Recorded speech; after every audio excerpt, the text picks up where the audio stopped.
아직도 집이 있어야 결혼을 한다. 월세 살면 돈 버리는 거다라는 부모님의 잔소리에 흔들리고 계십니까? 무리해서라도 대출을 끌어모아 소위 영끌로 서울의 아파트 한 채 장만하는 게 인생의 목표이신가요? 죄송하지만 만약 당신이 지금 빚을 내서 집을 산다면 당신은 내 집 마련의 꿈을 이루는 게 아닙니다. 당신은 기성세대가 성공적으로 주식시장을 빠져나가기 위해 던지는 물량을 최고가에 받아주는 아주 훌륭하고 착한 호구가 되는 것입니다. 전문 용어로 엑시트 유동성을 공급해 주는 것입니다. 오늘은 그 누구도 특히 집값 떨어진다고 하면 거품 무는 언론들은 절대 말해주지 않는 불편한 진실, 기성세대가 남긴 거대한 빚더미의 유산, Surviving the Legacy of Debt에 대해 이야기해 보겠습니다. 이 영상을 끝까지 보시고도 빚을 내고 싶다면 그때는 말리지 않겠습니다. 하지만 적어도 내가 지금 사인하려는 그 대출 계약서가 사실은 현대판 노예 문서라는 것쯤은 알고 도장을 찍으십시오. 첫 번째로 깨달아야 할 진실은 부동산 불패 신화는 끝났다는 겁니다. 우리 부모님 세대, 58년 개띠, 베이비 부머 세대들에게 부동산은 신앙이었습니다. 그럴 수밖에 없었습니다. 그들이 젊었을 때는 자고 일어나면 인구가 늘었고, 자고 일어나면 도시가 확장됐습니다. 1980년대, 90년대 대한민국은 매년 10%씩 성장하는 미친 나라였습니다. 은행 빚을 내서 땅을 사두면 인플레이션이 빚을 녹여주고 땅값은 폭등해서 벼락부자를 만들어줬습니다. 그들에게 집은 거주 공간이 아니라 인생 역전의 로또였습니다. 하지만 지금은 2020년대입니다. 상황이 180도 달라졌습니다. 대한민국은 이제 늙어가고 있습니다. 집을 사줄 다음 타자인 인구는 줄어드는데 집값은 이미 꼭대기, 천장을 뚫고 우주까지 가버렸습니다. 부모님 세대가 1억, 2억 주고 산 아파트를 지금 우리에게 10억, 15억에 사라고 합니다. 그런데 우리 주머니에 돈이 있습니까? 없습니다. 그러니까 너희들의 미래 소득 30년치를 미리 당겨서 빚을 내서 우리 집을 사줘라고 하는 겁니다. 이게 바로 지금의 부동산 시장, 설거지 판의 본질입니다. 기성세대는 은퇴를 앞두고 있습니다. 그들의 자산 80%는 부동산에 묶여 있습니다. 그들이 편안한 노후를 보내려면 누군가가 그 비싼 아파트를 사서 현금으로 바꿔줘야 합니다. 그 누군가가 누구입니까? 바로 사회초년생인 여러분입니다. 정부가 왜 자꾸 청년 대출을 풀어주고 50년 만기 주택담보대출 같은 기괴한 상품을 만들까요? 여러분을 사랑해서가 아닙니다.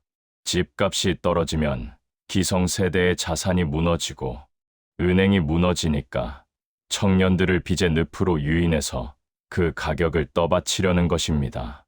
당신이 30년, 40년 동안 갚아야 할 그 엄청난 이자, 그것은 기성세대의 노후 연금을 위한 헌금이나 다름없습니다. 두 번째 진실은 빚 자체가 통제 수단이라는 것입니다. 빚도 능력이다라는 말 들어보셨죠? 자본주의 사회에서 가장 사악한 가스라이팅입니다. 빚은 능력이 아니라 족쇄입니다. 과도한 주택담보대출을 받는 순간 당신의 인생은 당신의 것이 아닙니다. 은행의 것이고 회사의 것입니다.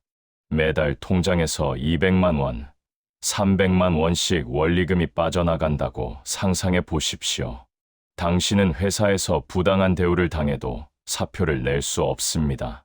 새로운 사업에 도전하거나 자아 실현을 위해 여행을 떠나는 것? 꿈도 꿀 수 없습니다. 오직 다음 달 이자를 막기 위해 싫어하는 일을 억지로 하며 평생을 갈아 넣어야 합니다. 이것이 현대판 노예가 아니면 무엇입니까? 기성세대는 말합니다. 그래도 갚다 보면 집은 남잖아. 네, 30년 뒤에 낡고 썩은 콘크리트 덩어리 하나는 남겠죠. 하지만 그때 대한민국은 어떤 모습일까요? 인구 절벽으로 빈집이 넘쳐나고 지방 도시는 소멸하고 서울조차 활력을 잃은 노인들의 도시가 되어 있을 확률이 높습니다. 그때 가서 그 아파트를 누가 15억, 20억 주고 사줄까요? 받아줄 다음 호구가 없는데 결국 당신은 평생을 바쳐 갚은 빚의 대가로 팔리지 않는 애물단지를 끌어안고 노후를 맞이하게 될 수도 있습니다. 이것이 바로 빚의 유산이 주는 공포입니다. 세 번째 진실. 국가는 당신이 빚에서 탈출하는 것을 원하지 않습니다. 국가는 빚쟁이들을 좋아합니다. 왜냐고요? 빚이 많은 사람은 말을 잘 듣거든요.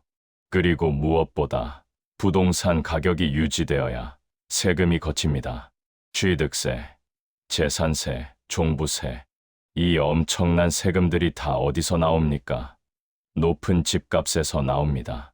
정부는 겉으로는 집값 잡겠다고 말하지만 속으로는 집값이 폭락하는 것을 가장 두려워합니다. 집값이 떨어지면 세수가 줄어들고 기성세대의 지지율이 떨어지니까요. 그래서 끊임없이 지금이 바닥이다, 곧 오른다며 청년들의 불안 심리를 자극합니다. 둔촌주공 일병구하기 때 보셨지 않습니까? 미분양이 날 것 같으면 정부가 나서서 규제를 다 풀어줍니다. 건설사와 투기꾼들은 구해주면서 왜 전세 사기 피해자들은 외면합니까? 국가의 우선순위는 당신의 생존이 아니라 부동산 시장의 유지에 있기 때문입니다. 이런 기울어진 운동장에서 여러분이 기성세대의 물량을 받아주는 건 자살행위입니다. 우리는 그들이 만들어 놓은 빚더미 위에서 태어났습니다. 이미 국가 부채는 1,000조를 넘었고 공기업 부채, 가계 부채까지 합치면 우리는 숨만 쉬어도 갚아야 할 빚이 산더미입니다. 그런데 여기에 내 명의로 된 수억 원의 빚을 더 얹겠다고요? 그것은 불난 집에 기름통을 메고 뛰어드는 꼴입니다. 그렇다면 이 거대한 빚더미 레게시 업데이트에서 살아남으려면 우리는 어떻게 해야 할까요? 생존 경제학이 제시하는 두 번째 솔루션입니다. 첫째, 부동산 불패라는 종교에서 탈출하십시오. 집은 사는 벼인 것이 아니라 사는 레벨인 곳입니다. 무리한 대출 없이 감당 가능한 선에서 전월세를 살면서 현금 흐름을 확보하십시오. 월세 아깝다고 생각하지 마십시오. 수억 원 대출 이자로 은행에 바치는 돈이나 집값 하락으로 날릴 돈에 비하면 월세는 당신의 자유를 사는 비용입니다. 몸이 가벼워야 위기 상황에서 빠르게 움직일 수 있습니다. 둘째, 한국 부동산 대신 글로벌 자산을 사십시오. 이 영상을 보시는 여러분은 특권은 시간과 정보력입니다. 기성세대가 한국 아파트에 목매고 있을 때 당신은 시야를 넓혀야 합니다. 인구가 줄어드는 대한민국의 낡은 아파트 대신 전 세계 1등 기업인 미국의 주식 S&P 500 나스닥을 모으십시오. 한국 원화가 쓰레기가 될 때 가치가 오르는 비트코인 같은 탈중앙화 자산을 공부하십시오. 기성세대가 이해하지 못하는 자산, 그들이 닿을 수 없는 자산에 먼저 깃발을 꽂아야 합니다. 그들이 만든 룰 안에서 싸우면 우리는 백전백패입니다. 룰을 바꿔야 합니다. 절대 지지 않기 위해 생존 경제학을 구독하십시오. 많이 알아야 싸움에서 이깁니다. 셋째, 현금 채굴 능력을 키우십시오. 자산 증식보다 중요한 건 당신의 몸값입니다. 빚 갚는 데 에너지를 쏟지 말고 당신의 뇌와 기술에 투자하십시오. AI를 다루는 법, 외국어 능력, 온라인 비즈니스, 이 나라를 떠나서도 먹고 살 수 있는 생존 기술을 익히십시오.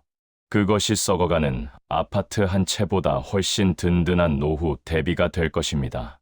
여러분, 기성세대는 여러분에게 풍요를 물려주지 않았습니다. 그들은 우리에게 갚아야 할 빚과 부양해야 할 노인들과 텅 빈 연금 금고를 물려줬습니다. 이것이 냉혹한 현실입니다. 억울해할 시간도 없습니다. 지금 우리가 해야 할 일은 그들의 설거지 거리를 대신 닦아주는 게 아니라 그 빚더미 식탁을 걷어차고 우리만의 새로운 판을 짜는 것입니다. 남들이 다 영끌한다고 불안해하지 마십시오. 대중이 가는 길은 항상 낭떠러지였습니다. 빚 없는 삶, 은행의 노예가 아닌 삶, 국가에 의존하지 않는 삶. 그것이 진짜 경제적 자유입니다.